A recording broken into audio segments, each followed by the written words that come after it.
बिहार के चर्चित भरत तिवारी एनकाउंटर मामले में एक नया विवाद सामने आया है। इस बार विवाद की वजह बनी है मामले में नामजद आरोपी पुलिस अधिकारी राजेश शर्मा की नई पोस्टिंग। इस फैसले के बाद बिहार सरकार एक बार फिर विपक्ष और पीड़ित परिवार के निशाने पर आ गई है।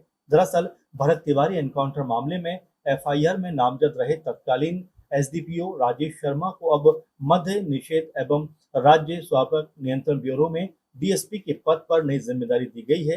इस फैसले के बाद भरत तिवारी के परिवार ने कड़ी आपत्ति दर्ज कराई है। परिजनों का कहना है कि जिस अधिकारी के खिलाफ हत्या समेत गंभीर धाराओं में मामला दर्ज है और जिसकी भूमिका की जांच अभी जारी है, उसे कार्रवाई के बजाय नई पोस्टिंग देना न्याय की भावना के खिलाफ है। परिवार का सवाल है कि जब जांच पूरी नहीं हुई है, तब ऐसी नियुक्ति से लोगों के बीच क्या संदेश जाएगा।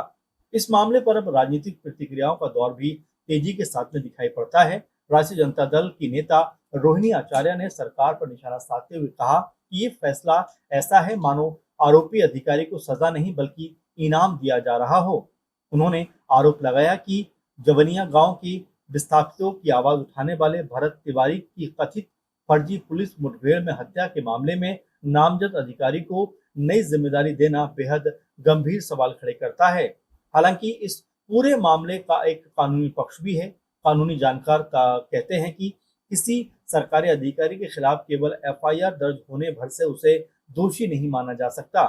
जब तक अदालत या जांच एजेंसी किसी निष्कर्ष पर नहीं पहुंचती, तब तक कानून की नजर में वो निर्दोषी माना जाता है।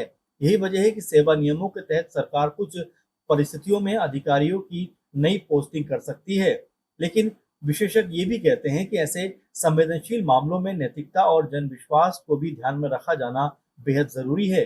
गौरतलब है कि भारत तिवारी एनकाउंटर मामले की न्यायिक जांच पहले से जारी है।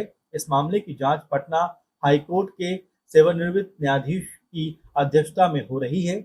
इसके अलावा पीड़ित परिवार लगातार निष्पक्ष जांच और आरोपियों के खिलाफ सख्त कार्रवाई की मांग कर रहा है।